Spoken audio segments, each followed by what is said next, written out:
morning, Anthony. How you going? G'day, Dave. Another fine week in CrossFit world has happened again. Excited. 2 weeks has gone by. 2 weeks has gone, so got another great guest on tonight. And it's been a big week. Only turned down. And we, as you can tell, we still haven't changed our little intro song. Yeah, we're waiting for Dave's awesome daughter to fix our intro. So it will happen soon. That's just a little bit of pressure on her. Big shout out to John Williamson, Aussie icon, really. If he only knew that he was a part of this, he'd probably feel absolutely. Maybe we could get him on the show one day. I don't think he's a CrossFitter, Dave. I'm not sure his insulin resistance would be up there, but we'll see. Absolutely. But awesome. It's been an awesome 2 weeks. Lots has happened, and we're going to deep dive into a bit of that tonight, with our special guest. I'll just show this little thumbnail. Christine Cronau. She's pretty famous. She is. She is the original Keto Queen. pretty famous in the nutrition world. Keto Queen, as you said, is her pseudonym, but I think we're going to change that a little bit too. I think we've got to add something to it. Let's bring her on and tell her what we're going to add to her new pseudonym. Okay, here we go. We're going to welcome her. Welcome, Come Christine. Welcome to the Camp Podcast. Cronau. Yeah, how are you, Christine? I'm good. I'm great. How are you? Thanks for joining us. Pleasure. We've been trying to get you on the show for a long time. You've always been busy. Yeah, it's a bit of a juggle. Wednesday nights has been a bit of a juggle for you. Last time we wanted you to come on, you had to go watch a opera or something. Very cultural. Oh yeah, it was a show in the city. At the Lyric Theatre. So after this show, we'll have to ask whether the opera or the cultural show was better than the podcast, all right? And so it's a loaded question. Absolutely. Well, you're looking great, and we're really excited to talk to you. It's a really interesting topic, nutrition. Everyone's got an opinion on nutrition. Mm-hmm. And why is that? Because we all eat. We're allowed to have an opinion. We don't all fly spaceships or go to the moon, so most people don't have an opinion on that type of thing. But we all eat, and so everyone's got an opinion. But Keto Queen, I'm going to change your pseudonym to the Keto CrossFit Queen. Hilarious. The Keto CrossFit Queen. Nice. Because you're a CrossFitter now. Yes, I have a hard time thinking of myself as a CrossFitter. I still feel like I'm learning so much and I'm still a beginner. But yes, I've been doing it for 5 years now and I love it. It's great. Yeah. But not only that, it seems like you've dragged your whole family into the CrossFit world. Even your mother-in-law, who's like 80 years of age, you've got her into CrossFit. We'll show some video of that's your mother-in-law. Yes, even my mother-in-law. She's been doing it now for 2 years. And she's just going great guns. She's also been keto for 15 years, so she's got the foundation.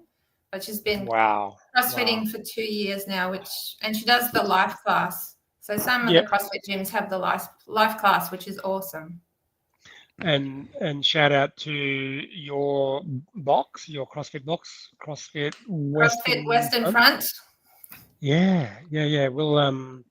We'll send this. Who's the here's my pen.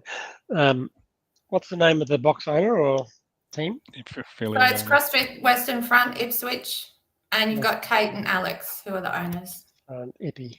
Okay, Kate and Alex. All right. And it's a great gym.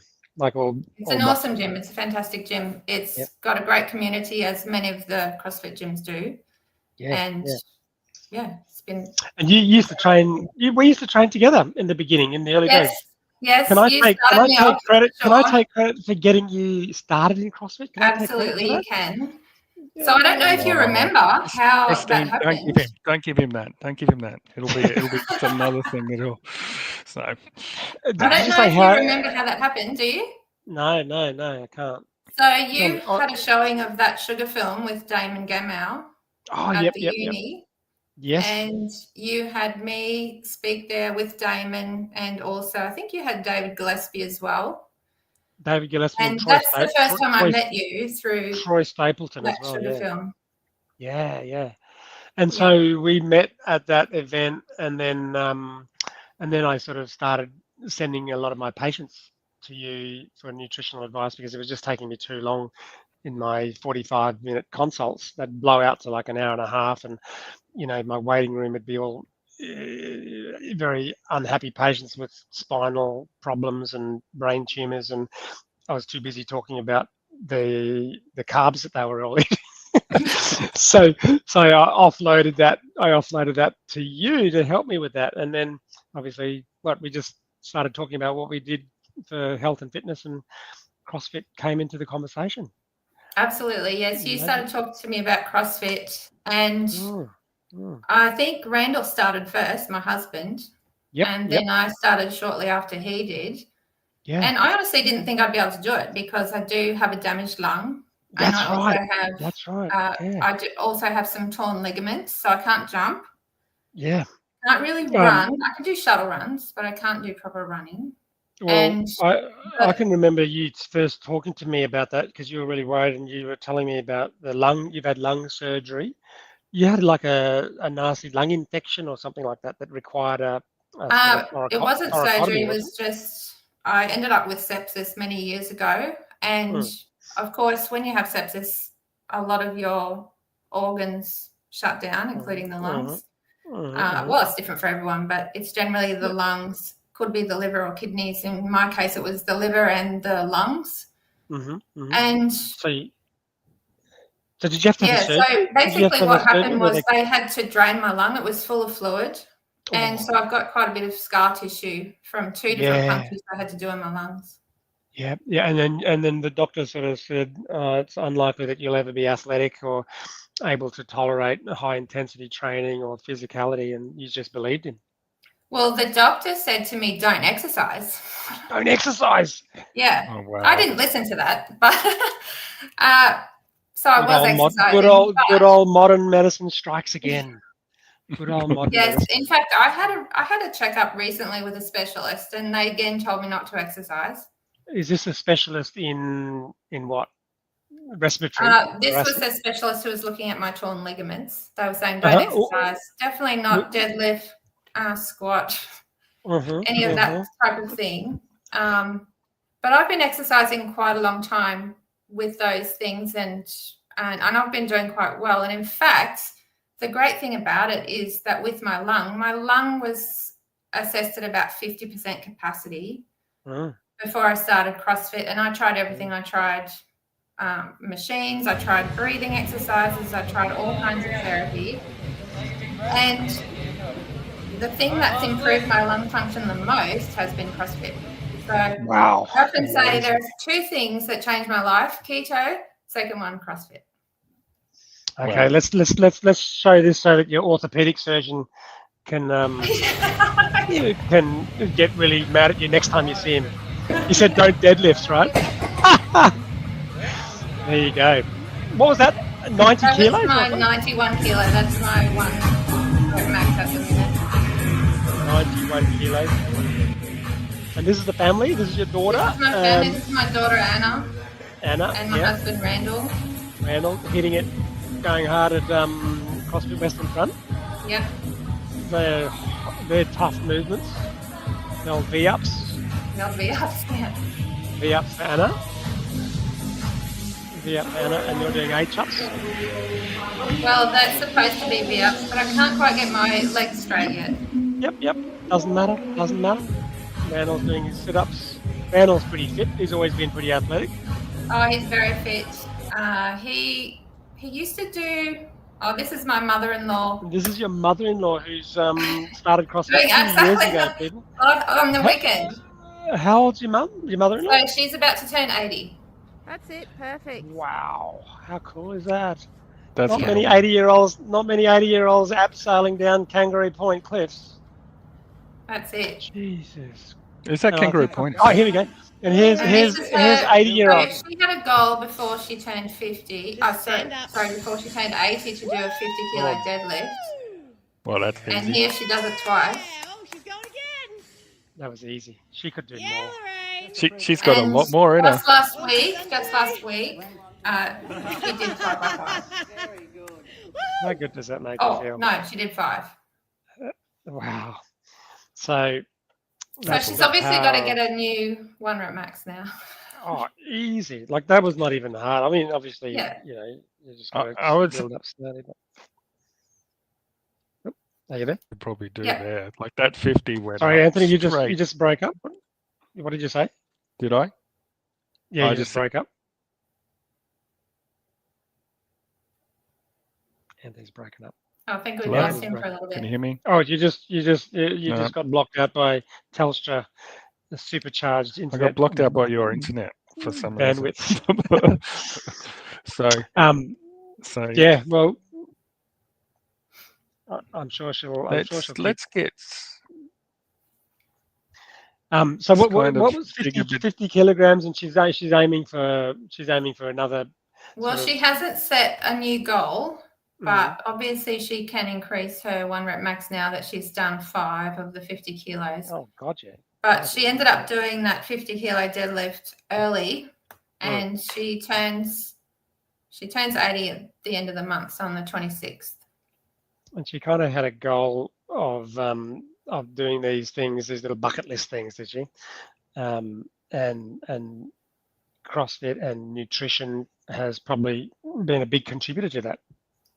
Well, absolutely. And in fact, if she said the other day, she's gone abseiling before when she was 65. But she said there's no way she could have done it again if she wasn't doing CrossFit at this age. And does she really enjoy going? Like, how many days a week does she go? And she goes 3, which is the maximum that they have the live classes at the moment. But she goes, every week, 3 days a week, and she loves it. Absolutely loves it. And how many days a week do you go? Do you and Randall go? I try to go 5 days a week, and then Randall goes 6 days a week. That is hardcore. That is absolutely hardcore. Let's show, because this is a CrossFit podcast. Of course, we have to talk a little bit of CrossFit for a while. But let's before we dive into the nutrition stuff, let's do a bit of a screen share here of Christine's performance in the CrossFit Open. So your first Open, Christine, 2024. Did you not want to do it in 2023? Were you just a little bit sort of? I actually said to Randall, I said I won't ever do the Open because obviously I'm limited in what I can do. And for example, there's always going to be skipping, or there's going to be things I can't do. Yep. And because I'm slow, I feel like I'm slow because of my lung. So I just thought there was no point me even doing it, but I was talked into doing it in 2024. Yep. And so I'm just going to keep doing it and just keep trying to improve where I am from year to year. It's infinitely scalable. And if you can't do a movement, you might not get points for that. But you got to remember that the other thousands of people on the leaderboard are also making those same adjustments to their score. And so relatively, it's still a good measure of your capacity and fitness, right? So look at this, 2024. Let's just look at by Australia, women in Australia, and then in your age division, 50 to 54 division, 310th, which is fabulous. Anyway, for your first Open after doing CrossFit for a couple of years. And then in that one, you must have picked up your training consistency from 24 to 25, did you? Did you get a bit of a boost of motivation or? I did a couple of things. One thing was I went from 3 days a week to 5 days a week. Wow. I probably did that in 2024, actually. I started 5 days a week. But the other thing is just as well that I went from scaled to RX. Oh, my gosh. Yeah, of course. Yeah. So you do some RX workouts, and that, of course, throws you up the leaderboard, and 100% improvement, 150 seconds. 100% improvement. That is so good. That is so good. That's better than the 1% better every day. That's awesome. Yes. So you could. I'm actually looking forward to next year because I'll be in the 55 category. So, so my RX will be different. I thought we'll just. They might up it if they keep looking at what the women are actually achieving and go, you know what? No, they can't come down yet. It's like a workout you do when you see that the difference, but when the women get the difference in the assault bike, and it's like 2.5 times versus 2 times. I'm like, no, I've seen half the women in the gym and they go just as fast as us. That's not fair. So, what age division are you in, Anthony? 45 to 49? I'm in 45 to 49. Yes, Dave. We're going to just for comparison. We're going to bring up Anthony's. We're going to bring up Anthony to see what sort of improvement he's had. LEA. There he is. Okay. Profile. Talk us through this, Anthony. I'll do a bit of a screen share again.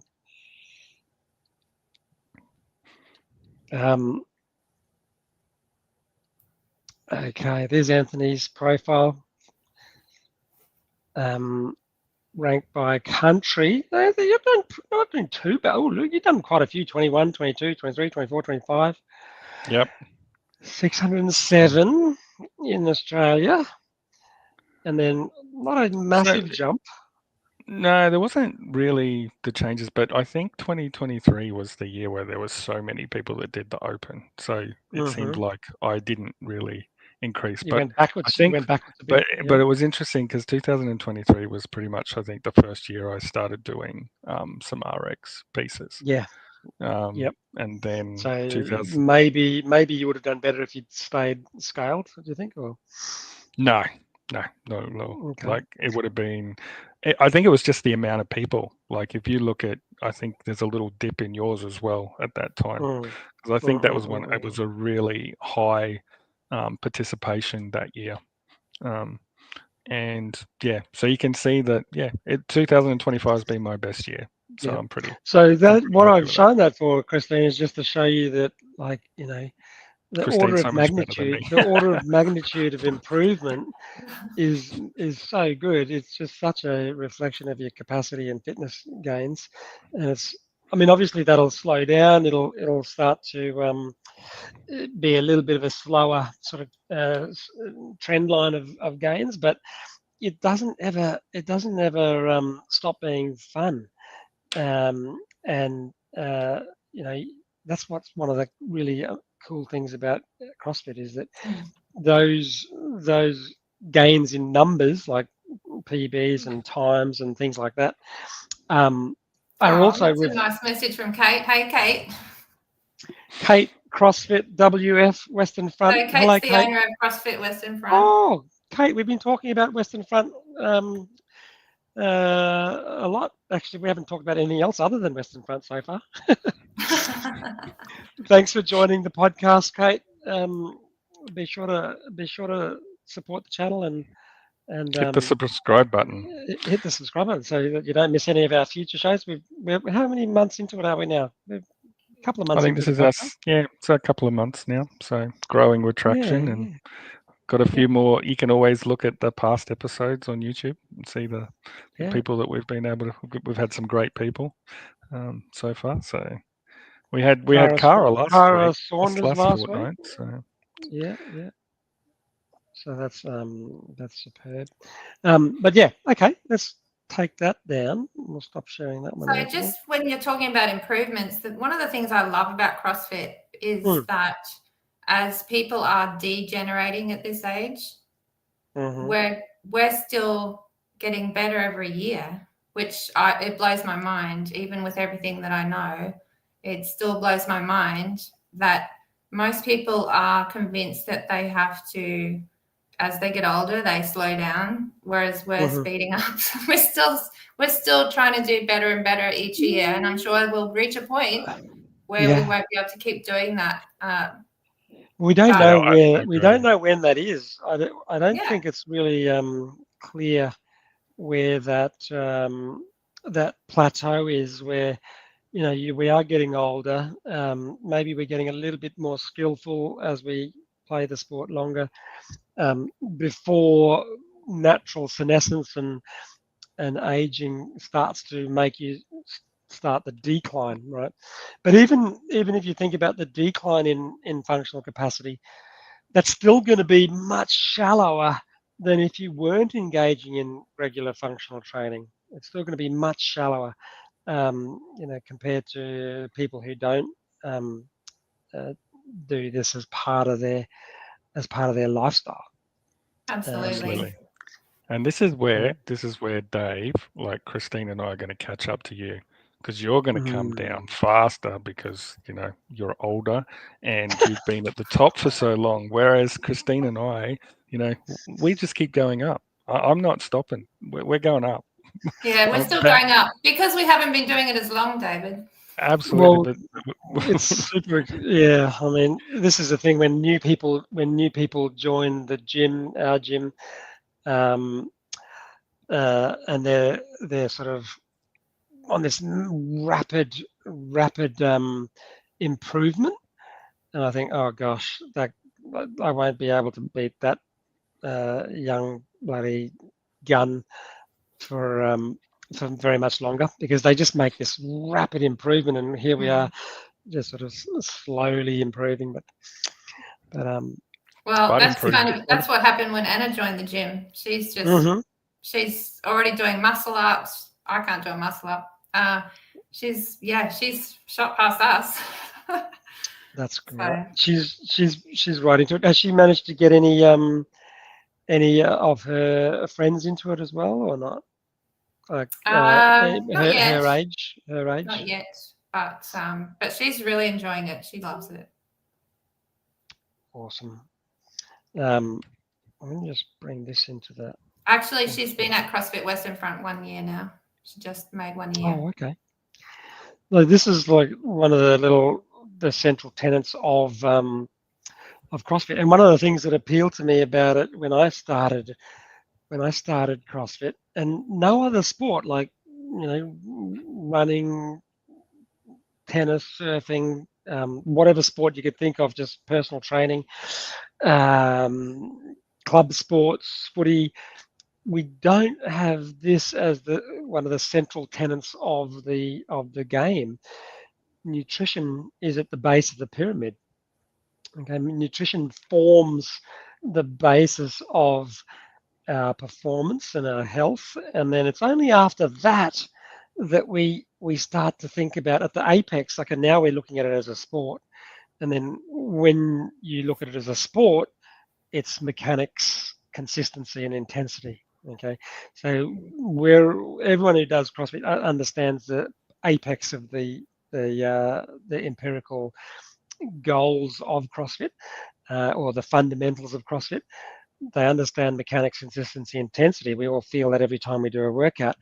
But I think one of the big areas that we probably need to work on with not only the general population, but CrossFitters, is this nutrition element, which the inventor of CrossFit, Greg Glassman, understood very well and put at the base of the pyramid. It's the bedrock.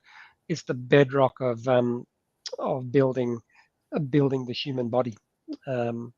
So that's where we're gonna, maybe we sort of divulge a bit now and change track and talk a little bit about nutrition. Because tell us a little bit about your hello, Shanae.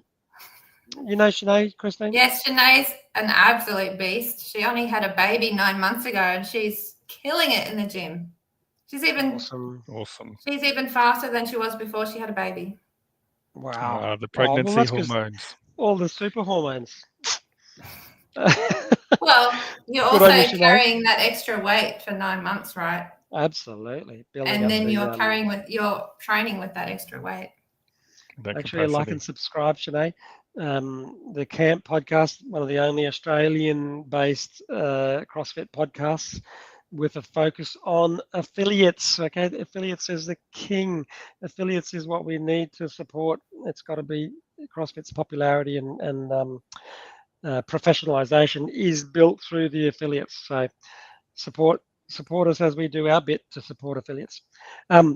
So nutrition, Christine, what What's your professional qualifications as a nutrition expert? So I'm a clinical nutritionist, but I also have a master's degree in public health nutrition. Mm-hmm. So, and it's a research degree. So that was really good for me to actually understand the studies on nutrition, because there's a lot of misinformation about nutrition out there, as you all know. So it was fantastic to do that research and actually look at exactly what the studies say, rather than just all the stuff that you get told that, you know, we've always done it this way and this is the way we're meant to do it. But where's the evidence? I always want to see the evidence. And what about that? Distinguish that from, say, the dietitian's course or DAA membership, Dietitians Association of Australia, a qualified dietitian or dietetics. Would you say there's a lot of difference, or do you have dietitians qualification as well or not? No, just nutrition. So there's different qualifications with nutrition. There's nutritionists, there's naturopaths who are basically nutritionists with extra skills with regards to herbs, etc. And then you have dietitians, which is another degree again. Dietitians are actually under the Medicare system, whereas nutritionists are not under the Medicare system. So they're under ATMS or a group like that. Okay. Right. And when you were studying your nutrition, so it would have been what, in the early 2000s, or when did you start? Well, I've done it a few. So my initial nutrition degree was back in 2012, but I changed my diet way before that. I changed my diet back when I was just turning, I just turned 30, so a long time ago. And yes, I studied nutrition back in 2012, and then I did my master's degree in 2017. So you didn't look overly healthy as a younger Christine there. That's you, isn't it? I don't even. That's classic inflammation, that is. Yeah. Classic, yeah. So you've lived it. You've lived the transformation. You've lived what you talk about now and what you educate. So how did it all start, Christine? How did you go from like discovering there must be something I need to do here, and the challenges you had obviously to get to that space? Like, where did it all begin? Well, it's quite a story of mine, because I was trying to do everything right, eating low fat, lots of whole grains, everything that we're told is correct. I even went low fat vegetarian, thinking that was much healthier as well. And so you did all that up until I was even vegan for a year. So it was quite strict.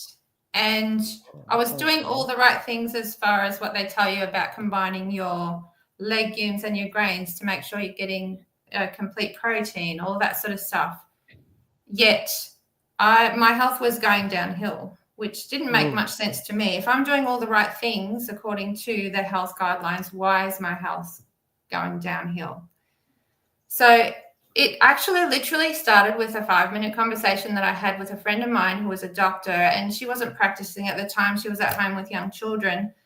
But she mentioned to me that she'd been doing some research into Weston A. Price. And many of you will know who he is, but for those who don't, he was a dentist back in the 1930s that discovered that the teeth were changing that he was seeing on a regular basis. He noticed that the jaws were narrowing and that the teeth were crowding. And he couldn't understand such a massive change within the number of years he was comparing. So he actually ended up doing research and going to areas that had not been affected by Western diets. And what he found was that it was actually the Western diet that was making this huge difference in the mouths of the children in particular that he was seeing. And it was basically a lack of vitamin K2 that was causing the teeth crowding, for example. So basically we had this 5-minute conversation. She mentioned to me something about, she said, Dr. Weston A. Price was recommending that we should be eating more fat more saturated fat specifically. And I was like, in my head, I was like, that's crazy. Everyone You thought knows that's that crazy, we should not be eating more saturated fats, because I was hardline, I was even to the point where I had done this stupid real age test, and it said that I should be reducing my saturated fat even more. So I eliminated butter out of my diet completely, thinking I was doing the right thing.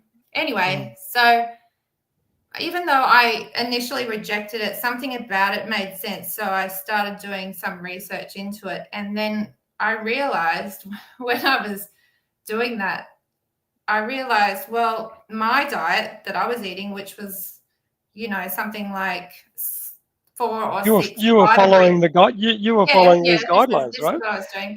This is what you were doing, and you were getting so sick. I was doing Vitabrits, about 6 Vitabrits with soy milk and a banana for my breakfast. Rolled and I realized, well, if you were stuck in the wild, bread, if you were stranded on an island, you could not eat that food. Fruit. Absolutely. And so when was that? Meat. When was that, Christine? So that was probably 2001. Right. So nutrition isn't a course. It's not a degree. You're not following that career at the moment. So no, you're just trying to look after your own health. Absolutely. So after I had that conversation, I started looking into it through that. Was the course giving you information? Was the nutrition course that you did, was it following the guidelines and educating you, making you come out to just spew out the guidelines? Well, if you do a standard nutrition course, yes, it will. Yeah, that's basically what they advocate. The great thing that I found was that when I did my master's degree, I had no issue. And in fact, I went and spoke to the head of the nutrition department before I started, because I did have that concern. I didn't want to waste, a few years of my life having to toe the line with that kind of thing to, do my master's degree. But when I spoke to her, because I said, what I do is a bit controversial, and I, want to make sure that I can do that. And so basically she said, well, I actually don't think since she was a dietitian, she said, I don't think what you're doing is that controversial, and it just basically needs to be supported by evidence. And I had no issues doing my master's degree, and every chance I had, I did, my assignments on things like the link between type 2 diabetes and sugar and carbs, etc. I did things on insulin resistance, and no, I never had an issue with because it was all research based. You have to go looking for the empirical science that kind of supports the fact that these guidelines are not very health conscious, or they're not really based in a high amount of scientific validity. Well, they're actually not based on any science if you look back at it. So I don't know if many of you know the story, but basically the way that our guidelines changed was because, we literally, back in the early 1900s, heart disease wasn't something that was known about. And it certainly wasn't something that was common. But by the 1950s, things had completely changed. And so we started having this epidemic of heart disease, and the scientists were trying to figure out what was going on. And of course, one of the most well-known scientists back then was Ancel Keys, who came up with a theory that it was saturated fat. And it was just a theory. It wasn't proven or anything like that. And in fact, when he presented that theory in Geneva, he was pretty much laughed out of the room by all the other scientists. They were asking, well, where is the evidence? And he used that to then go back and do this, what's called the 7-country study, where it showed a correlation between saturated fat and heart disease. But the thing was that he cherry-picked the data because he had access to, I think it was 21 countries or something like that. And using all the data together, there was no correlation. But what he did was cherry-picked it so that the 7 countries that he picked showed a correlation. Yeah. But even then, when it looks like there was a correlation, he presented that to the American Heart Foundation, and the American Heart Foundation also rejected it. And yeah, that's right. But what happened after time was that, the board members changed at the American Heart Association, and one of the new board members was Ansel Keys himself. And this is how we ended up, them changing their opinion on that. But in 1977, they actually had what was called a McGovern committee that was run by Senator McGovern. And at that committee, they were going to make a final decision about what to tell the American public in regards to saturated fat and heart disease, and also the dietary guidelines. And there's actually a great recording of this, of a scientist pleading with Senator McGovern saying, please, can we wait until we have evidence? And he said, we as senators don't have the luxury of waiting until every last shred of evidence is in. And that was the point where they changed the American guidelines to this low-fat, high-carb diet. And I think we did it, Australia did it in 1980 after the US. They changed it to a low-fat, high-carb. Yes. Yeah. Fat became vilified, and I think at that time, President Eisenhower had a heart attack. And they say even the president can have a heart attack, but little did they say that he was a chain smoker. Yes, and in fact, that's one of the biggest risk factors is smoking. Yeah, of course, because it causes inflammation. And then, so really, what do you think when you see our Australian guidelines, which taxpayers pay for? This is a .gov website. This is a .gov production PDF on the internet. And look what it's telling Australians to eat. Rolled oats, muesli, polenta, this whole 1/3, 33% of the plate is basically what? Glucose. Glucose, processed food. Yeah. Packaged food. And then this other 1/3, Christine, we've got all coming from the garden and the vegetable section of the grocery store. That's basically fiber and glucose. Right? Yes. Well, it depends. I mean, not a lot of protein. Zero fat. If you look at it, the green vegetables are fine. But yes, you don't want to have too many carby, starchy vegetables. Like the potatoes and pumpkin and carrots. And then we come down to this little sliver here. Let's say 15% or whatever. This is more sugar. Lots of sugar there. Yeah. More glucose, right? So if we actually look at the plate, 2/3 of it, and let's face it, most Aussies love their potato and corn and pumpkin, right? They're not eating that much bloody green beans and Brussels sprouts. They're eating starchy vegetables, let's face it.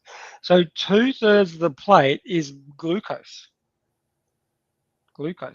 So and then when it comes to the meats, they're telling us to have lean meats. Where's the good ribeye, as Cranky Dog? Thanks, Cranky Dog. Cranky Red Dog. Is he another Western Front? I don't know, Cranky Red Dog. I love this. A ribeye a day keeps the doctors away. Absolutely, and really a good solid ribeye, Cranky. You don't need much more than that, right?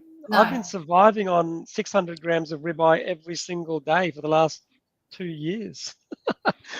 Anyway, so absolutely talk to us, Christine, about like in terms of, your health was suffering, you were looking for answers. Like as you started to make those changes, like what happened, for your physical experience, your mental, all those sorts of things, like that's going from then to now. But talk us about like those different things. Basically, in addition to what you can see here, which is chronic inflammation, I had all kinds of health issues. So my gut was a mess. My hormones were a mess. I had insulin resistance. Even though I rarely ate sugar, I just ate a lot of whole grains, all the stuff that they said was healthy. And I felt awful. I literally was so fatigued that, you know, it was a struggle. And I thought, oh, you know, I'm a mum and, you know, I'm busy and all that. No, there was a problem with what I was consuming. Yeah. And what happened when I changed my diet was all of that changed. So I got rid of all the health conditions that I had. And, you know, it takes a while. And how long? How long did that take? It takes a while when you're super fatigued to fully recover from that. So I had small gains all the time. And then I'd say within 2 years, I was a completely different person. Wow. And you were strict for those 2 years in terms of what were you doing? So in that plate, what were you focused on? Like what I did was I went strict keto to start. And I only intended to do it, I only intended to be super strict. And when I say super strict, I mean I even got rid of things like berries and other things that are often incorporated into a keto diet. And I went super strict because I really wanted to get on top of it. And so I did that for about 12 months. I was only going to do it for a few months to start, but I ended up doing it for 12 months. But it was really good. And in fact, now that I know more about insulin resistance and all of that sort of stuff, it's if you do have insulin resistance, I find that it is better to go very strict to reduce your carbs super low, you know, say 20 grams a day, or do something like carnivore. Yeah. So how can people like who are listening or will listen later, how can they kind of know if they've got an insulin resistance problem? Well, really what they have to do is the easiest thing is if they come and see somebody like me who understands how to interpret the blood results. A lot of doctors don't even test insulin. And the other problem with something like insulin is that the blood tests that they do these days, and Dr. Ken Sakaris, who's the head of Sonic Pathology, talks about this all the time. There's a real problem because most of the reference ranges that you have on a blood test are the norm for the population. They're not the ideal for optimal health. And this is a real problem because back in the day, the norm was probably a good, you know, reference for health. But it's no longer a good reference for health because most of the population is unhealthy. And insulin is one of the examples that I use for that because, you know, what happens with the labs is they start with an insulin test and the company that makes the test will set the parameters for the reference range, and it will probably start at 10 or less for insulin. And then what that pathology lab will do is normalize it in the population, which means they just normalize it for the people who are being tested at that lab. So that number can vary from lab to lab. And in Australia, some of them are still less than 10, some of them are less than 20, some of them are less than 25. If you've got an insulin of 25, less than 25 is like, you know, disease. That's a disease state. Yeah. Exactly. If you've got an insulin of 25, that's insulin resistance. And of course, as a nutritionist, I can't diagnose, but that's the range for insulin resistance. And in fact, if you look at the scientific studies, they always use a range of less than 7 to determine insulin resistance. So why have we got this range of up to 25? People go to the doctor and they have their insulin tested, and, you know, if it's under the 25, they're told, oh, you know, everything's all good. So that's is there any physical telltale signs before, like if somebody's kind of worried about it, that they can start to, you know, start to look at? I think you would only have physical signs if you had something like type 2 diabetes and you started to have circulation issues or, you know, eye issues or things like that. But I think it's a great idea to test insulin as a regular part of your regular blood panel, because if you get on top of insulin before it becomes an issue, then because insulin starts coming up before blood sugar does, because insulin's coming up to try and keep that blood sugar normalized and in a good range.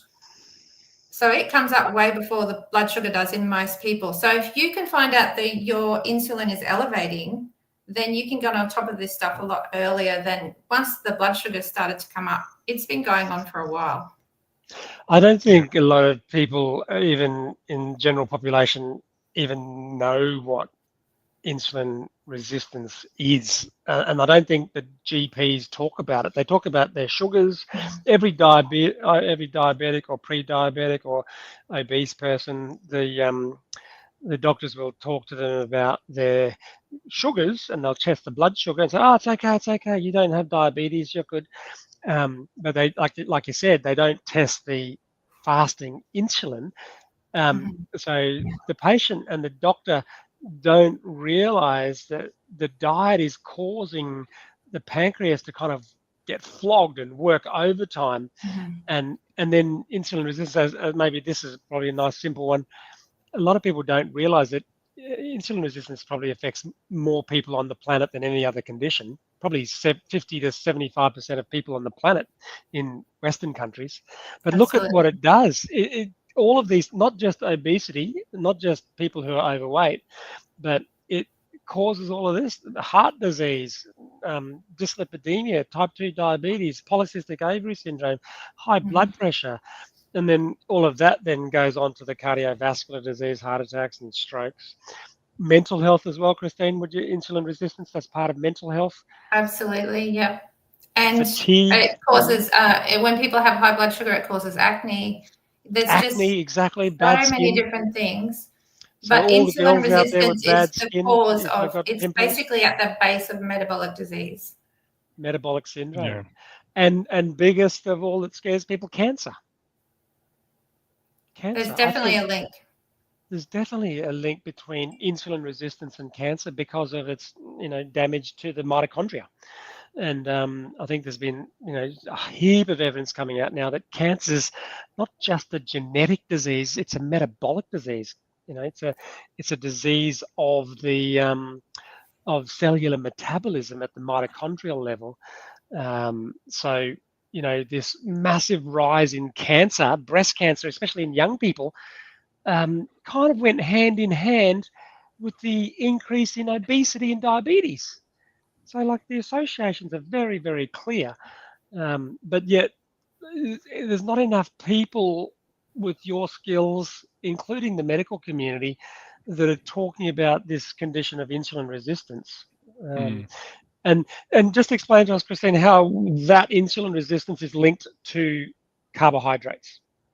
So basically what happens is the human body can only take in and use or store a small amount of carbohydrate. So we can store about 500 grams of glycogen in our liver.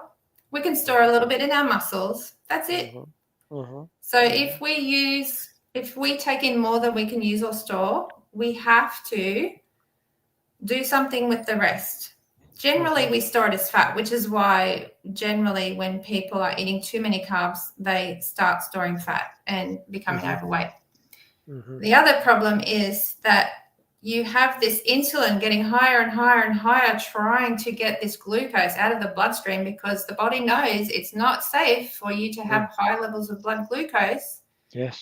So then it gets higher, trying to get this glucose out. And it eventually the cells are like, I can't take anymore. Yeah. That's insulin resistance. And the other one thing I problem remember we remember this from med school and your training. There's only 1 teaspoon of sugar that your blood can hold, right? One teaspoon, a little not 5 much. Grams. And yet we'll have potato and vegetables and cereal grains, which are maybe 10, 15, 20, 30 teaspoons of sugar per meal. And your bloodstream can only hold 1 teaspoon. Yeah. Versus the 30 teaspoons that you're eating. Yeah. Which so the pancreas exactly. That's got to be taken somewhere. Crazy. And the other problem as well with insulin resistance is there's a reason they call Alzheimer's type 3 diabetes. And that is because when you become insulin resistant and your brain runs solely on glucose, then you have trouble getting that glucose into the brain once you have that insulin resistance.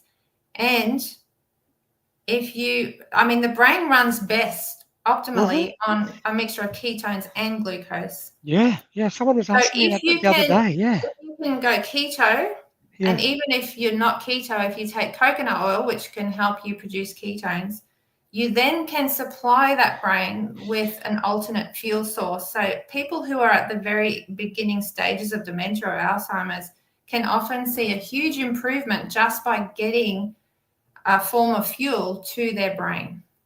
Yep. And the brain loves ketones. The brain loves using ketone bodies for fuel.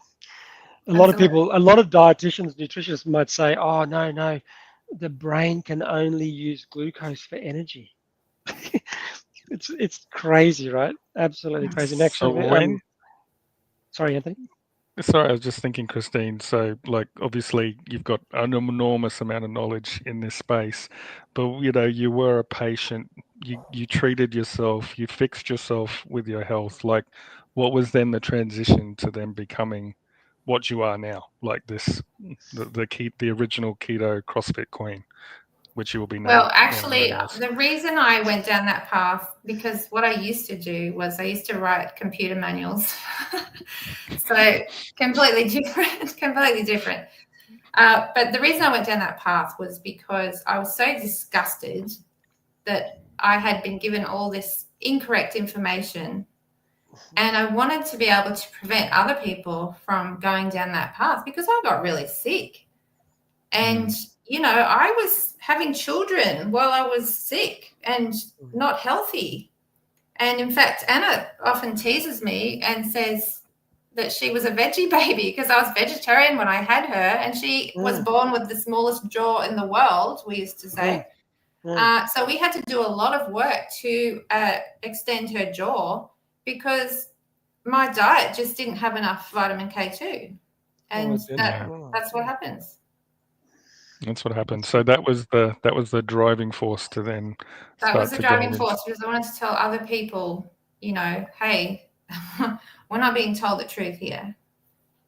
And how was that? How was that journey? Because obviously you're right at the forefront of that timing when that started to happen. Like, it was like, obviously, Dave and I know a lot about it now, but you were another 10 years before that, like, in terms of discovering that.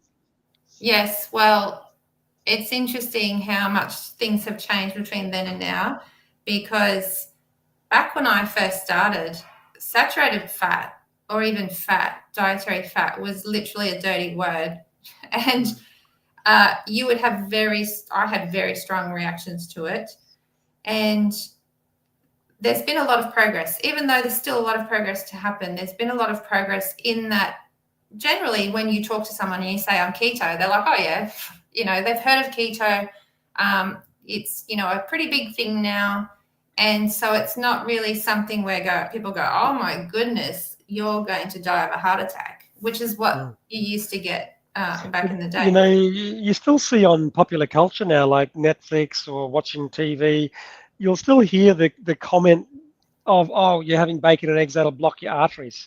Absolutely. Like it's still Absolutely. it's still deeply entrenched in popular culture that fat is bad for you, right? But you can sit down with a massive milkshake with chocolate sprinkles and all kinds of things and a candy cane in it or whatever else in it, and no one will say a single word about it. No. Actually, my kids got this a lot when they were growing up, because they had those comments. So I remember when my son actually graduated from high school, and he went away on a trip with a bunch of his friends, and the girls on the trip actually went and did the shopping, and he was rummaging around in the fridge trying to find some butter, and he found some at the back. There was some margarine in the fridge. He found some butter at the back, and he was having a piece of toast, because he was on holidays, and so he was, because we didn't really have a lot of bread at home, and he was lathering bread's his little treat. He's having a slice of bread. Oh my God, I'm having a treat. His treat, yeah. So he's lathering it with butter. Yeah. And someone was like, oh my goodness, Zach, you're going to have a heart attack. They were really strong about it. Yeah. Now, meanwhile, this is like a schoolies trip where they're drinking Midori and like That's crazy. all the other sweet stuff that they had. And Kalora on Cocoa Pops and all those wonderful it's the things. butter that gets the comment. And I remember another story as well with my daughter when she was on a camping trip when she was in high school. And she did a similar thing. She had some gluten-free bread as a treat because she was on this camping trip. And she was doing the same thing, lathering it with butter. And someone said, "Oh, my goodness, Anna, you're going to get fat." And she just turned around and said, "Do I look fat?" And of course, she was actually the tiniest thing you've ever seen when she was at high school. But she still is pretty tiny. But she's muscly now as well as being tiny. But it's just so disappointing it's amazing what people... It's so unfortunate that the word fat is this, being overweight and visceral fat is the same word as the fat we eat. Imagine that the fat we eat was called, its chemical formula, triacylglycerol, right? And being fat was fat, but we never used fat as in fatty meat or fatty bacon or fatty flesh. It was triacylglycerol. Like, it's almost like because they called it the same bloody thing, people think fat's going to make you fat. Absolutely. And it's the exact opposite. Fat kind of actually makes you skinny. Eating more fat makes you skinny, people. Yeah, well, this is the way that I always describe that. So if you look at it, fat has twice, because people are often focused on calories. So fat has twice the calories of sugar. Mm-hmm. But different calories act differently in the body. Sugar and carbs will actually prompt the body to store fat, whereas fat and protein won't do that. Absolutely. So yes, fat has more calories, but we've kind of gone down the wrong road when we're focusing on calories and not focusing on the types of foods that you're actually putting in your body. Because that's the big danger where they talk about the calorie counting. That became very popular in losing weight, is everyone was told to count their calories. And then all of a sudden there was this mathematical game of how many calories can I eat and how many calories am I burning. We call them the calories in, calories out, or the psychopaths, the kikos, the psychopaths who carry constantly balancing up their calories and looking at how many calories on the back of a packet to determine if it's okay for them to eat. But they're completely forgetting about the endocrine or the hormonal influence of what those calories do to the physiology. Absolutely.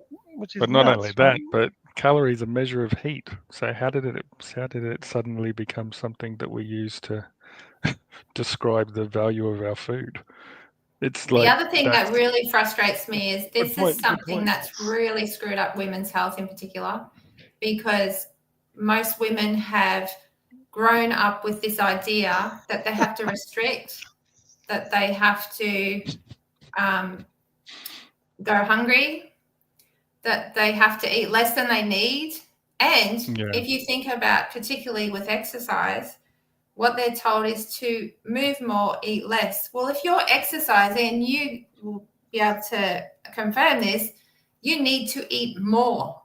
It's like taking a car, putting half a tank's worth of petrol in it and expecting it to go a full tank's worth of distance.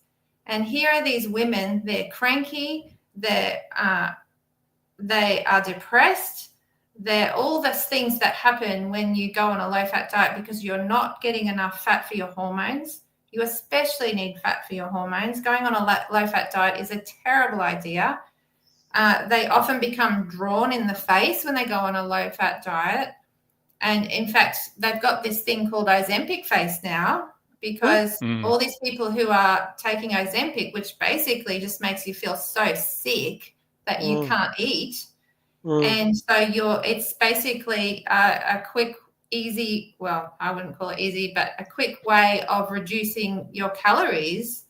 And that's why people lose weight. But it's a terrible way to lose weight, to restrict your calories, because, and especially for women, because of their hormones. And of course, once people have been on this train most of their lives, it becomes harder and harder and harder to lose weight. Number one, because they're becoming more and more insulin resistant. Number two, because they're destroying their thyroid. So what happens is if you restrict your calories, the body says, whoa, we're in famine. And the body's prepared for famine. It will slow the thyroid. It will slow the metabolism. And this is something that I call starvation stress. And it affects a lot of people. And in fact, many women who start keto don't lose weight right away. And it's generally because of this state of starvation stress. And it's often something that has to be repaired so that they can then lose weight. But what happens is the body thinks it's in famine, and it slows that metabolism, slows the thyroid, and then it becomes harder and harder and harder to lose weight because you're basically doing it with a slow metabolism. So would you ever suggest that they talk to their doctor about at the beginning of this process, if they're really sick, to sort of have a bit of thyroxine to combat that, like a little bit of... Well, the better way to do it, I mean, some patients who come and see me are already on thyroxine, but in my opinion, the better way to do it is actually give the body what it needs so it can make its own thyroxine. So just builds the thyroid. Generally what people need that they've been missing is things like your zinc, selenium, iodine, and your B vitamins. Those things really help get the thyroid going again and producing enough. And I can't tell you how many patients I've had that I've put them on those nutrients, and it does take time, but the thyroid comes back into optimal range. And I've also got to say with the thyroid, if you've gone to your doctor and your doctor says, yeah, your thyroid's fine, when they come to me, it's generally not fine because, like I said before, most of these parameters are the normal range. And most women now, because of this idea of low-fat dieting that we've all been raised on, most women now have some form of underactive thyroid. So you're comparing yourself with the norm. Yes. So many women have underactive thyroid. One of the big signs of underactive thyroid is hair loss and fatigue and just feeling really ordinary. Yeah. And that would be most women. Which is really sad. Unfortunately, yes. Nothing to do with their husbands. Nothing to do with their husbands. It's got I'm not saying that might not be a factor. Cranky Red Dog. I think. Have you heard of the World Fitness Project, Christine? The World Fitness Project?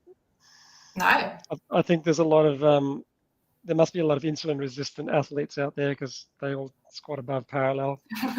No, that's directed at me, Dave. That's directed directly at me. So, thanks, Crank. Thanks, Red Dog. Thanks for that comment. Thank you, Red Dog. I think it's a very strong association.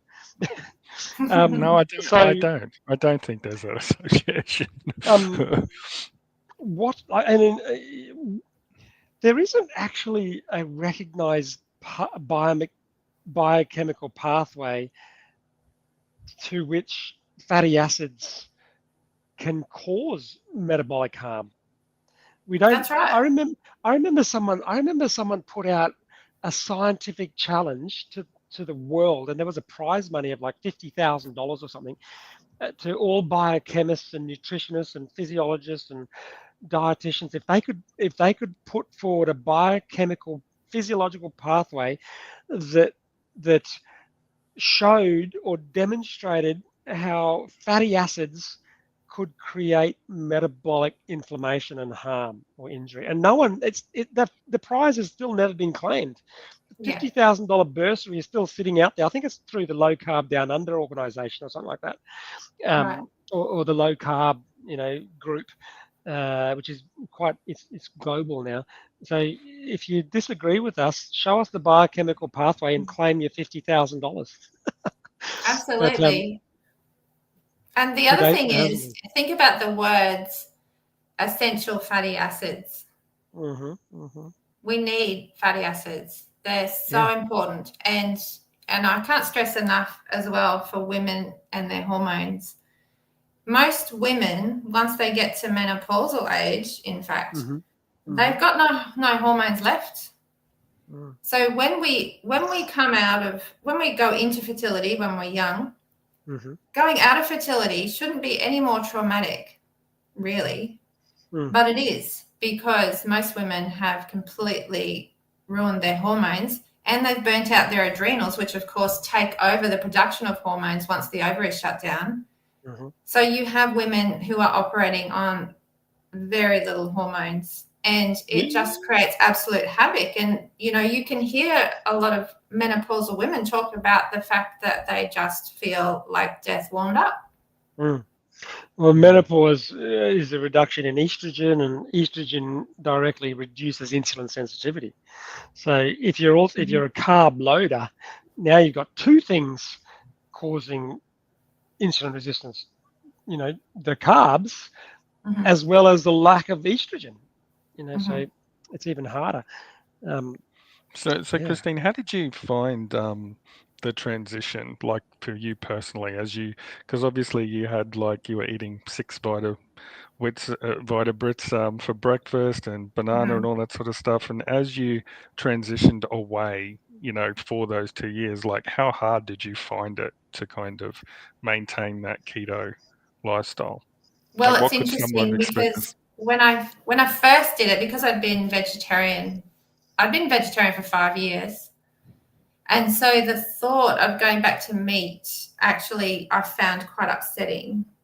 And so I had initially an issue, you know, it felt strange to me. But once I ate it, I immediately felt better. So, you know, my body was telling me, and actually I remember this story that Gary Martin told once at one of my seminars. So he runs the retreat in Kinkin, Living Valley Retreat. Anyway, he told this amazing story because he was a long time vegetarian, and he used to run his retreat as vegetarian years ago as well. And he was actually hiking through Italy, and they were absolutely, completely wrecked, you know, once they'd been doing this hike, and they had arranged a place to stay in the mountains somewhere, and the host of this place spoke no English, and she'd literally gone into the backyard and killed a chicken for their dinner. And these are long-time vegetarians, and he had been having some discussions with somebody about how we'd kind of gone down the wrong path with the vegetarianism, etc. So he had it in the back of his mind. But he looked at his wife and he said, I don't know about you, but I'm going to eat this. And he said he instantly just felt better eating that chicken. Wow.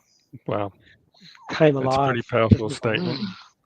So you didn't find the cravings were bad, like because of all the carbs that you had? You didn't find that? No, I personally didn't. I've never been a sweet tooth, so it's probably easier for me. The people who struggle with that would be people who are emotional eaters, or sugar is quite addictive as well. So if you've been addicted to sugar, some people find that it's hard to transition, but I personally never found an issue. I didn't have cravings, and I found it quite easy, and I found the preparation of the food much easier than I did on my vegetarian diet, because when I was cooking lentils, for example, I had to do all kinds of stuff to make the lentils tasty. Edible. Whereas I can just fry eggs now in butter and done. That's it, you know, and it's very tasty. Or I can fry up a steak and it takes, you know, a few minutes. So, and then you've got all your flavor there. So I found it a lot easier than my previous vegetarian diet. Yeah. The preparation for, you know, flesh-based eating is so basic, isn't it? There's no cleanup. Last night, my kids, my son and his girlfriend were at home, and they were cooking their vegetables and all. The kitchen was just like a bomb had gone off with all the food and prep. And I walk in with these 2 trays of ribeye. It took me 8 minutes to cook, and like we ate it in 8 minutes. No, we let it rest for 8 minutes, and we ate it in 8 minutes, and we were done. And they had all this food and prep on the table, and knives and different sort of chopping boards. It took them 2 hours to clean up. It's like absolutely. So yeah. And Christine, a newborn baby, I believe a newborn baby on the breast milk is in ketosis. Absolutely. We are born in ketosis, and we're born natural fat burners. So one of my goals with my patients and people who do my program is that I want them to become what I call a permanent fat burner, which is what we're designed to be. We're meant to burn fat for energy. And if we're not doing that, then our metabolism isn't working the way it was designed to work. So ideally, we all want to be burning fat for energy, and we only stop doing that when we just put too much sugar in. For example, if we, when we're young and we're burning fat for energy, if we just have the odd carby thing or sugary thing, we then go back to burning fat for energy. The problem is when we just keep putting it in. And because the body wants to burn that sugar off first and as a priority, and then go back to its normal state. But unfortunately, we then become permanent sugar burners because we've just got so much carb all the time that we're constantly just burning those carbs. Yep. So this raises a thing that I was talking to Anthony about earlier. He's just started going 1 meal a day, and he was saying that he's getting hungry around, afternoon, which kind of is a reflection that his metabolism is not yet efficiently burning fat, whereas I've been doing low carb and keto and carnivore for the better part of 10 years. And like, I can go all day, no breakfast, no lunch, no snacks. I don't even feel hungry. And then I'll start my training at nighttime, and it won't really be until I'm driving home thinking about my steak, the psychological thought of my sizzling steak, that actually makes me start to feel hungry, which is another sign for people who are trying to go into ketosis or nutritional ketosis. You shouldn't feel hungry through the day if you are in ketosis, because you've got so much energy that you're just tapping into all the time. Is that right, Christine? Well, basically, you'll just generally feel less hungry anyway, just because that type of food fills you up, It's like if you took out a packet of Tim Tams from the fridge, you could eat the whole packet, right? And then still be looking in the fridge afterwards to see what else there is. But if you ate a pork chop with all the fat and the crackling on it, if you had plans for dessert, you'd probably change your mind, because there's only so much fat you can You're done. You're hypothalamus. Because you basically prompt your body to produce CCK, which is our satiety hormone. And when we don't eat fat, we don't produce that. And that's a real big issue with people who eat carbs. That's why they tell them that they've got to eat every couple of hours, because those carbs are just burning off really, really quickly, whereas fat itself is long sustaining energy. I will say, however, with a lot of my patients, particularly if they're doing CrossFit, when they do the fasting, it's really important to make sure they're getting enough protein, because if we're not getting enough protein, we won't have enough energy. So people who are fasting, it's really important that they then, because it's not just about the fat, it's not just about burning fat. Sometimes people forget that we're actually trying to get nutrition as well. We're not just burning fat. We need nutrition, and we get a lot of nutrition from our dietary fat, and dietary protein. So it is really important to make sure, and it's probably worth having a blood test as well, just to make sure our protein levels are okay if we've been doing intermittent fasting, to make sure you're getting enough protein in the day, particularly if you're doing something strenuous such as CrossFit. I always find, Christine, that when I got the last, because when I've got strict in the last week, like what I find is that I'm coming to the gym and I'm going, I don't want to train. I don't feel like I have energy. I'm really hungry. And then I do the warm up, and then something kind of happens, and then all of a sudden I'm good to go. I'm not tired. I'm not feeling that I need anything, and I can get through the workout really well. and then afterwards, like, I'm fine for about half an hour to an hour. And sometimes I think, well, I don't even really need to eat, but I obviously go home and have a steak and eggs and all that sort of thing. But it's interesting because I don't know if there's that emotional side, and it gets to between 12 and 3, and I'm just going, I'm really hungry. Right. I need to eat. And I'm trying to talk myself out of it and have some bone broth or just something to kind of satisfy me, which it's been getting easier. But what I've found, like, just personally is, but as soon as I get to the workout, I'm fine. I'm all good. I'm looking forward to do the workout because I know that I'm going to get, the body's going to know that I'm going to do workout, and it's going to flood my system with the glucose and insulin, and I'll be good. I'll be fine. So I don't know if that's, like, if you can talk a little bit about, like, what's happening there. Well, maybe, David, you could talk about what happens with exercise and that feeling. Well, that's pretty expected, Anthony, because, like, when you start warming up and start preparing for a high intensity, effort, you're switching on your fight-flight hormones, okay? And your fight-flight hormones, adrenaline, dopamine, serotonin, all those hormones that are getting you ready for the session, kind of switch off this desire to eat. It's not what you don't, when you're going to be attacked by a lion, you don't think, I got to have a meal. You're thinking, I need to get the hell out of here. So that's kind of why the training does. But as you keep up developing that metabolic efficiency, you will not feel hungry through the day. And this is the thing that people just can't get their head around, is that it takes time to develop that elite metabolism, just like it takes time to develop a good golf swing, a good Olympic snatch, a good clean and jerk. It's not going to happen overnight. It takes practice, and your metabolism is no different. And when you can have one meal a day of a nice juicy steak, and that's going to hit the cholecystokinin hormones and hit the hypothalamus and create satiety, you're not going to feel hungry till the next day, or till the 24 hours. We only really need to eat one. Yeah. We only need to eat once a day. But cholecystokinin here, I just brought this up. That's also, Christine, why people who are carb loaders or not eating much fat, they're the ones who get the gallstones. They get gallstones. Yes. There's a few different reasons as well why there's issues with the gallstones. But the biggest thing for me is vitamin K2, because what vitamin K2 does is it helps take calcium and put it into your bones, and that includes when it's somewhere that it shouldn't be.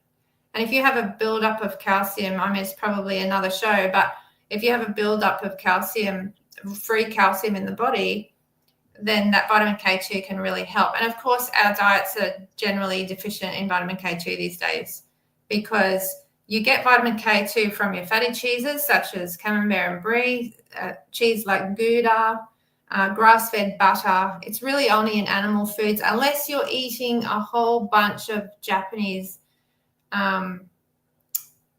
what is it? Can't even remember the name of it now. It's like that soybean. Tofu. Not tofu. It's the fermented one. Anyway, you'd have to eat tons of that to get vitamin K2, or get it from animal foods. And of course, people aren't eating tons of that, so they're literally not getting vitamin K2 because they've been sworn off of animal foods. I do have to say, however, that I do eat 3 meals a day. Yeah. Do you because I mean, you've written 2 or 3 cookbooks, but like, and you have to test out all your recipes. But, do you feel hungry? Do you feel hungry at lunch? I get hungry. Yeah, I do enough that I feel hungry. Absolutely. Okay. I mean, I know what you're saying, that when you change your metabolism, etc., and you start burning fat from your body. But I've been in a fat burning state for over 20 years now, and I still eat 3 meals a day. I still get hungry. So, but I am burning body fat as well. But what you want to do is get into that fat burning state, and it can take about 4 weeks to get into a fat burning state. And the key there is also being, quite strict keto And if there's insulin resistance, you have to go even stricter than a normal person would, because basically when we're insulin resistant, we react completely differently to carbs than normal people do. So I found this great study one time that showed it really well, because they tested regular people, compared them to people with insulin resistance. And what happened was, when the regular person ate sugar, they would have this, their glycemic response would kind of come up and then go straight down again. With the person with insulin resistant, would come up and it would stay up for a very long time. Yeah. Similar with the insulin response. Yeah. But the interesting thing was, when they had these people with insulin resistance go on complex carbohydrates, which of course we're told are really healthy, the normal person would still have a very small uptick in glycemic response and then down again. Same thing with insulin. But the person with insulin resistance, they had it. It was like they'd eaten sugar. Exactly. And that was from complex carbohydrates. So this is why, if you've got insulin resistance, it's really important to understand that. And then you have to go even stricter again, because you literally become intolerant to carbohydrates. So this is what you're like allergic to them.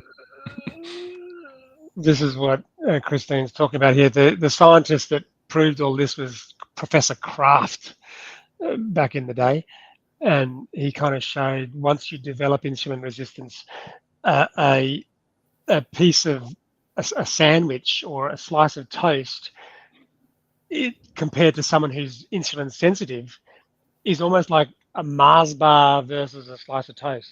They are responding metabolically as if they've just had a huge bowl of dessert, even though they've just eaten a slice of toast.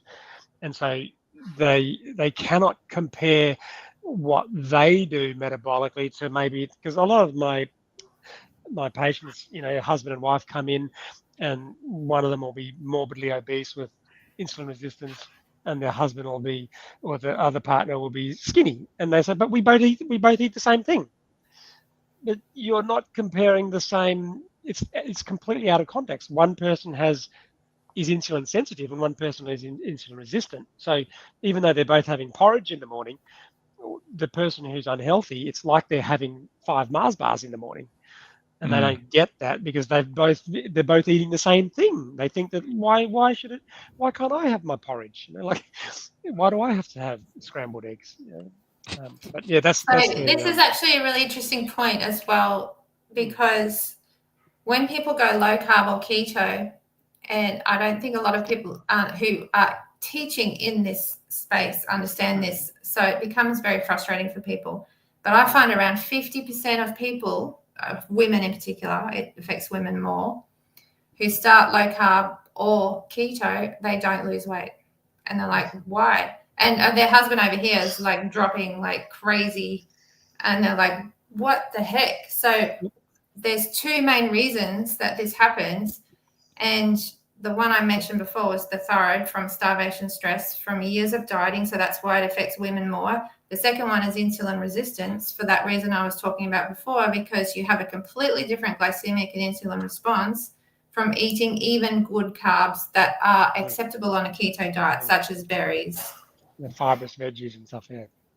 So a lot of people say to me, when people start my program, for example, or they start working with me as a patient, they want to know why I want to go stricter. And that's the reason why, if people you make them go carnivore, do you? You make those ones go full carnivore? Well, some of them, it depends. So if people are open to doing carnivore, and particularly if they've got a gut that's quite damaged, then carnivore is fantastic. Yeah, because they'll have leaky gut syndrome and all that kind of stuff. And yeah, all of that stuff, because one of the easiest, and it's contrary to what you'll hear out there, right? People say, oh, meat is the hardest thing to digest. No, it's actually the easiest thing to digest in the gut, meat and eggs. Yep. And you're going to have, if you have any problems with bloating, if you have problems with any other gut issues, carnivore's fantastic for just taking away the irritation that's in the bowel. And a lot of people also think, oh, we need to have fiber, right? Fiber. We've been told we've got to have tons and tons of fiber. Well, actually, the way that fiber makes us regular is because it's irritating to the bowel. It tears holes in the lining of the bowel. It then releases a mucus, and that's what helps everything pass through. Does that sound healthy? You know? And the scientists even say, oh, that must be why we have such a high turnover of cells in the bowel. Well, if you look at it's babies, an overworked they muscle. Need fiber to eliminate. And they're basically having liquid meat. Yeah, absolutely. It's an overworked muscle. Fiber argument. That's another generation to get rid of fiber. It's like we've still got to tell people cholesterol, fat. We've got to tell people cholesterol, and then the third challenge is fiber. We'll be like 100 before we get rid of that. as a health crusader. We need salt. We also need salt. Oh yeah. Christine, do you get people to use those little ketone measurement sticks? Yes, absolutely. I think it's really quite good for people, particularly if they start my program or something like that, to measure their ketones, because it can be very motivating for one, because once you get ketones of 0.5, that means you're starting to burn fat. And then, of course, as you get stronger and stronger ketones, between 1 and 2, that you're in a good fat burning state.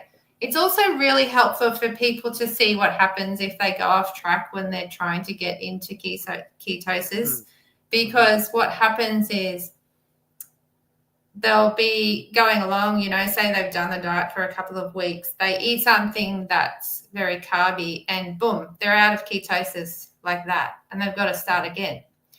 Whereas if someone like me, who's a permanent fat burner, that's what I call it, I could have a packet of potato chips tomorrow, and the next day I'd be still in ketosis. My ketones would lessen, but I wouldn't actually come out of that ketogenic state.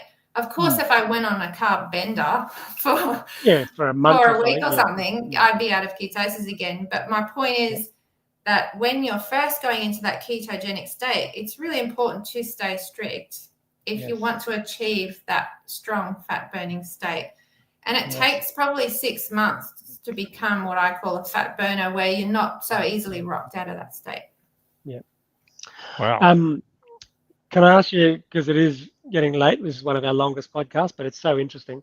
So we're going to have a lot of high-level athletes watch this video. So these guys, they're super athletic, like incredible machines, incredible functional capacity.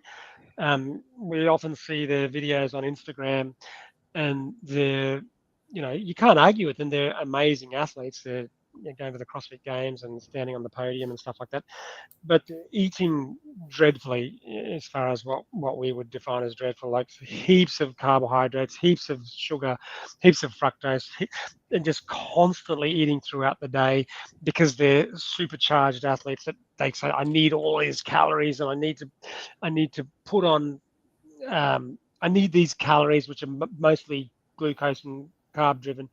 They'll have some meat as well. They know the protein, and they have their creatine supplements and all that stuff. What are they doing to their bodies in the short term and long term? Well, the biggest thing that I see, and I see it in CrossFit itself, because you see all these people who are absolutely amazing, but they get injuries. They keep getting injuries because they've got too much inflammation. So right at the beginning, you were talking about how nutrition is the foundation. And I think you've got to get your nutrition right. If you're going to be one of these people who keeps being a CrossFit athlete into your later years, you've got to get that foundation right so that you don't start getting injuries, you don't have that inflammation. And that way, because we shouldn't be degenerating, but if we're on the wrong diet, that's exactly what happens. We do start to degenerate. We'll start getting arthritis. We'll start getting all kinds of other health conditions. So, and that will prevent us from doing the things that we actually want to do. So it's really important that we have a good foundation in nutrition. And the other thing is, in one of my books, The Fat Revolution, I actually interviewed Clint Robinson. I don't know if you know him, but he's a five-time Olympian kayaking. And his story is fascinating, actually, because he won his first Olympics quite young. And of course, he was then sponsored by all these people, and he had the sports dietitians giving him advice on what he should be eating. And of course, he went to start eating because I'm pretty sure he was a country boy, grew up on steak and eggs, etc. And of course, his diet was radically changed. And so his performance just went downhill. And long story short, he ended up finding out about low carb, high fat, completely changed his diet. His performance came back and he ended up being a 5-time Olympian. And when I did speak to him, he was in his 40s and he was still competing at world championship level.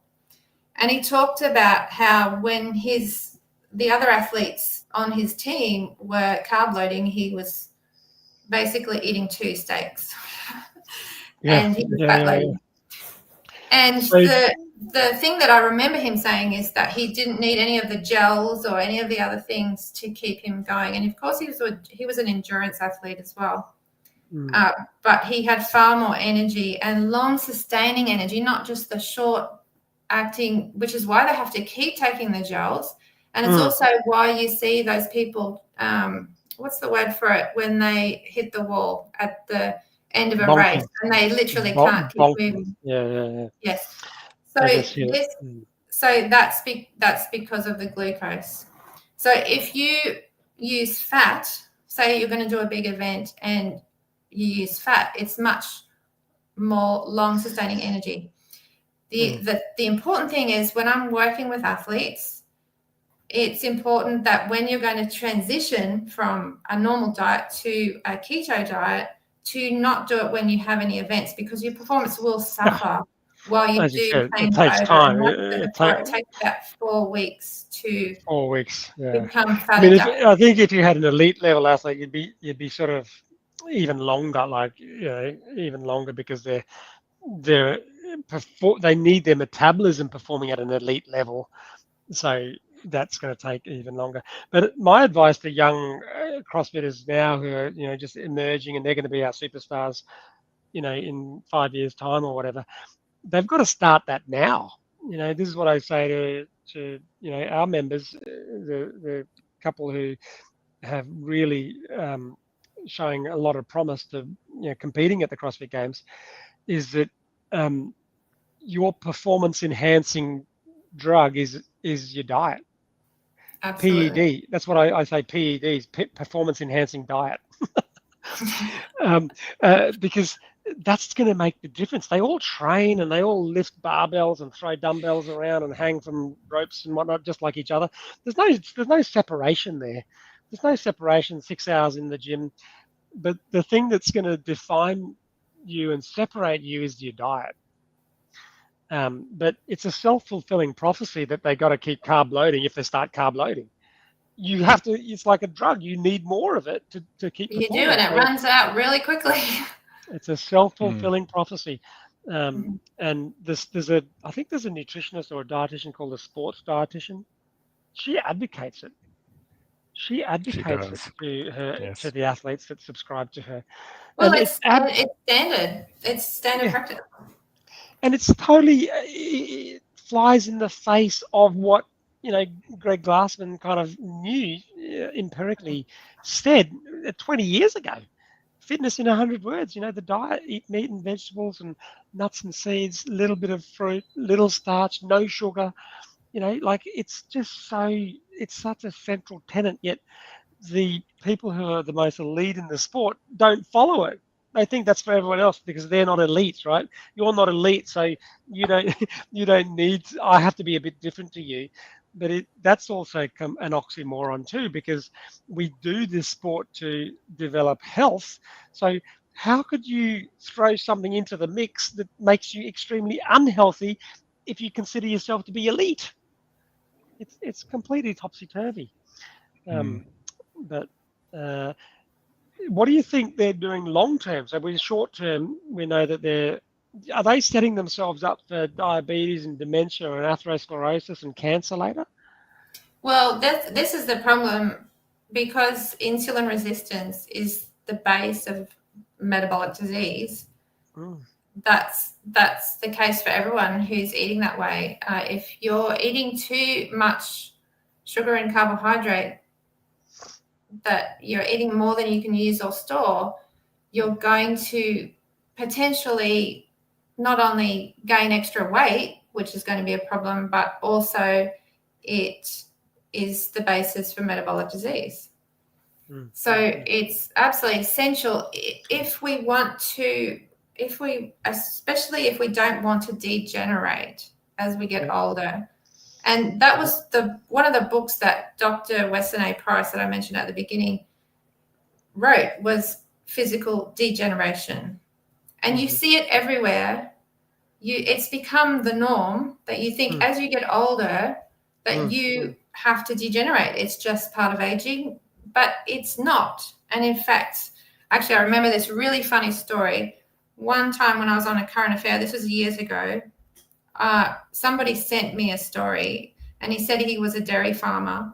And he said back in the 60s, when all this negative press was coming out about how we've got to get rid of meat and eggs and all that sort of stuff and fat, the dairy farmers all got together to discuss what are we going to do about this. And he said this old geezer, that was his word, this old geezer stood up in the room and he said, I've been stuffing as much fat into my guts as I could my entire life, and I'll outlive most of you young buggers in this room.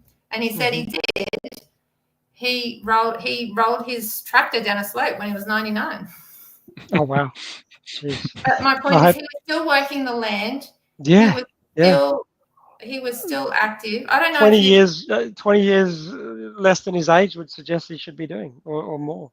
Yeah, and that's the thing. We should really literally drop dead healthy. We should not be degenerating. And if we want to live that way, if we want to live healthy for the rest of our lives and live a long, healthy life, not just a long life, then we have to get to that foundation. We have to prevent insulin resistance and all the things that come with it. For example, when we're eating the wrong way, we have the inflammation. We start to get connective tissue breakdown because our metabolism is not the way it should be. We get the connective tissue breakdown, which then, of course, causes injuries. As soon as somebody tells me that they're getting injuries in the gym, then I look at connective tissue breakdown and I give them a protocol to help with that and to get them back onto track. So it's basically that cycle. You want to be on a healthy metabolism. If you're burning fat for energy, your cells are flooded with oxygen. If you are not, if you're on a sugar and carb-based diet, you don't have that oxygen flooding your cells. And so then you don't have as much energy. Your metabolism doesn't work as well as it should. So, I mean, we could talk all night about this, about how far-reaching it is. But the point is you need that foundation, and you really need to eat the way that we were designed to eat if you want to live strong and continue living healthy into your later years. And even while you're young, there's a lot of young people these days who are chronically unwell or who can't do the things that we're doing in the gym. So it's essential. Yeah, absolutely. There's probably going to be heaps more questions out there. Like, I've still got other questions. But when people watch this video, stick your comments in the comment section, and we'll check it from time to time. Maybe Christine, you'll check it from time to time and answer people's comments as they come through, because there's so many. The more you learn, the more you sort of inquire, and there's more questions created by learning more. Absolutely, it's fantastic. But we'll just give a little bit of it. Did you say you had a new book out, Christine? Was there a new book? Well, the Easy Keto Cookbook is my latest book. That's a new one. Easy Keto. Yeah. You can buy that on Amazon. So. Well, probably the easiest place is on my website, ChristineCronau.com. Buy it straight from Christine. Don't give Jeff Bezos any commission. Yeah, that's right. Just go straight to. Is this the one that I wrote the foreword on? Or no, that's written by Dr. Female. Yes, I think you are in that one. Yes. Did I write the foreword on here? You've given me one of these I think books. you wrote a small paragraph in that one. Oh, and cool. Professor Tim Noakes and Dr. Asim Malhotra, the cardiologist, wrote the forwards for that. Yes. I have 2 forwards in that book. Absolutely. One Professor Tim Noakes and one cardiologist, Dr. Asim Malhotra. Are there desserts in that book, Christine? Are there good desserts in that? Are there good desserts in that book? Absolutely. Excellent. And so just a note about this book as well. Mm-hmm. When you do my 12-week program, we address insulin resistance because it is a problem for a majority of people. And this book also is what I call strict keto. So what I was talking about before, you have to go a bit stricter to deal with insulin resistance. So this book is strict keto. So it's very, very low carb. Mm-hmm. And can you sign a book? Can you sign a book and send it to Cranky Red Dog? Yeah, I can sign a book. Absolutely. No extra charge, or that's extra charge? No extra charge. No extra charge. Just let me know beforehand when you've bought it, and I'll. Cranky Red Dog, send your contact details. With a liter of Baskin Robbins every night of peak performance. Asking. Baskin Robbins is way too expensive. But also Netflix, we are going to be the first CrossFit box that's affiliated with the new Greg Glassman Netflix. Okay, because Greg Glassman doesn't have anything to do with CrossFit anymore, but he's trying to still educate affiliates because he's just a passionate guy. BS, Broken Science Initiative. Okay, do you follow much about Greg Glassman's work now, Christine? No, I haven't seen any of it. Oh, you've got to follow Metfix on Instagram. So this is since Greg Glassman got thrown out of CrossFit and forced to sell because he got cancel culture because he said something about COVID-19 or something like that, and he linked the two with the Floyd criminal getting choked out, and he combined the two and made Floyd 19 comment on Instagram, on Twitter. So he got cancelled. But he's now still in the space talking about metabolism and Coca-Cola and all that kind of stuff. So there's another little bit of merch. So we're going to become the first Metfix affiliate in Australia, hopefully, because we wholeheartedly support the nutrition basis of health and fitness. That is. Yeah, it would be great actually if more CrossFit gyms followed because when I read the level 1 CrossFit manual, the nutrition is laid out there, and so it would be great if more people did the low carb, high fat that they recommend. Yep. In the 100%. CrossFit manual. So and of course, even with the nuts and seeds, etc., it just depends as well if you're insulin resistant. Yep. Maybe one day we'll have another seminar for the community as well. When we build up a little bit more subscribership to the camp YouTube channel, we'll be able to tap into specifically more CrossFit enthusiasts, and we'll do one more of those Pillars of Health seminar. Christine, what do you reckon? Sounds good. Sounds good. I think we have to finish with the questions, Dave. Oh yeah. Okay, better make it super quick. It's our longest podcast ever. I know. So so many. Cranky Red Dog. Has he got to ask any more questions too? Cranky Red Dog. I don't know. Okay, maybe Cranky Red Dog can play the game as well. Okay, it's a game, Christine. You're in charge. You're the captain. We've got to guess what you're going to guess. So don't tell us until we've made our guesses. Don't tell us. So I'll give you each question, and then Dave and I will say what we think you're going to say, and then you have to say what you would say. Okay. So we'll give you so the first question is: would you choose heavy deadlifts or burpees? Okay, don't tell us. Don't tell us. Dave, what do you think? I'm going to go. First off, I'm going to go. All relative, of course. I think deadlifts over burpees. Absolutely. Yeah, I'm going deadlifts as well. Just wait till I get my answer in, Christine, as well. One apiece. One apiece. So this is our little competition at the end of the night, Christine. One for Dave, one for Anthony. Okay. Next question. All right. So the next one is keto-friendly ice cream or chocolate as your treat. Obviously, it's going to be keto chocolate as well. I'm just going to say, Christine, every now and then. Oh, you're not a sweet tooth. I reckon you go keto chocolate. Yeah, I'm going keto chocolate as well. Yeah, that's what I would go. Okay, I would go the ice cream, the Baskin Robbins. Okay, next question. Okay, so maybe that was about you. That you got something to tell us, Dave. Metabolic flexibility. Type of holiday: a beach or mountains? Oh. Beach. So I'm gonna go beach. Okay, I'll just break it up a bit. I go mountains.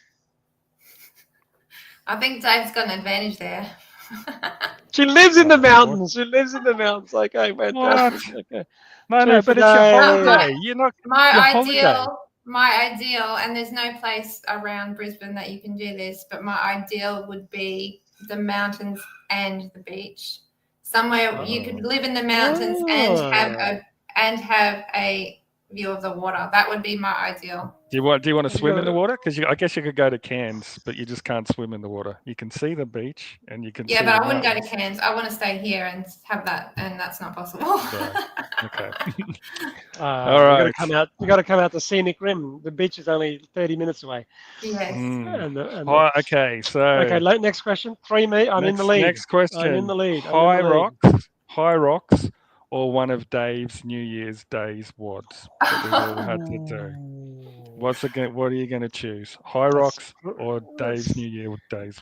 Clearly going to be my New Year's Day workout, because Christine rings me every New Year's Eve and says, "Can I come to the workout tomorrow, Dave?" Because my gym's closed. I'm going to go. It's because my CrossFit's closed. I have to go to yours. So if there was High Rocks on offer at the same day, this is the question: if High Rocks was on offer the same day, which one would you go to? New Year's Day. New Year's Day, High Rocks, New Year's Day. I'm going to go Dave's WOD. What would you go, Christine? Yeah, Dave's one. Dave's one. I'm already thinking about that WOD. I'm already planning it. I'm already 6 months away. So here's your hard one. And like if Tim or is this the last one? Is this the last one? No, we've got a few more. So the goat of keto, is it Tim Noakes or is it Asim Malhotra? Oh, who do you? They're both as in greatest of all time. Classify. Right? Jeez. Yeah. Oh God. I would say I'm going to go. Well, you go first. You choose. I'm going Tim Noakes. Okay. I'll have to go Noakes as well. Yeah, I would say Tim Noakes. That's bad luck. I hope Asim doesn't watch this now. He's the Asim sort of jumped on board a bit later, eh? So, yeah, he did. Okay. That's right. All right. Chicken or beef? Beef. Going beef. Yeah, beef. Okay. And this one, I think this is going to be obvious because you didn't even know what it was before. But CrossFit Games or the WFP? CrossFit Games for me, I'm going to say, because you don't know the WFP. So if you say WFP now, it's a stitch up. You'll have to look up the WFP, Christine. But World Fitness Project or the WTF, what the fuck, project. CrossFit Games. It's just fantastic spectacle, isn't it? Yeah, CrossFit Games. All right, last question. One more. Okay. Last question. I'm 1 point in the lead, by the way. Oh, God. Okay. Star Wars or Star Trek? I'm going Star Wars. Well, I'm going to hold my lead. I'll say Star Wars as well. Ah, you cheeky. It might be Star Trek. I would have to say Star Trek. Oh, there you go. No points. There was your chance. There was your chance, Anthony. Oh, far out. Okay. So that's I even set those questions up this time. That's another win. So you've got two, and I've got one. Yep, I really like the Tim Noakes question. That was great. There are some amazing health crusaders. Gary Fettke, Tim Noakes. If anyone wants to learn a little bit more, talk to people who absolutely understand this stuff and lived it and have hundreds and thousands of patients. Tim Noakes, Gary Fettke, Asim Malhotra, Christine Cronau, Low Carb Down Under. Watch all of their stuff. Anthony Chaffee's fantastic. Do you know Anthony, Christine? Yes. Yeah. The plant-free MD carnivore. Sean Baker. Sean Baker. They're saving lives. And it's just absolutely incredible. It's incredible. But any last words, Christine? Thank you so much for coming on board and joining us at the camp. You're very welcome. Yeah, absolutely. And anybody, look up Christine. Like, we'll put the links on the podcast and the episodes. If you've got problems with your diet, if you're struggling with trying to lose weight, if you're struggling with energy, look up Christine. She's a wealth of knowledge. She's probably got way more knowledge than most of your doctors that you see. So, and I said that, she didn't say that. So, thank you. That's very kind. Just look her up and change your life, guys. All right. Thank you so much, see Christine. You in 3 weeks. Everyone. We're going to see you in 3 weeks. Good night, Christine. Good night, Christine. Good night. See you later. We're going to see everyone in 3 weeks because in 2 weeks' time there is an immovable obstruction that's going to stop us presenting. But in 3 weeks' time, we're going to have another fantastic guest on the show.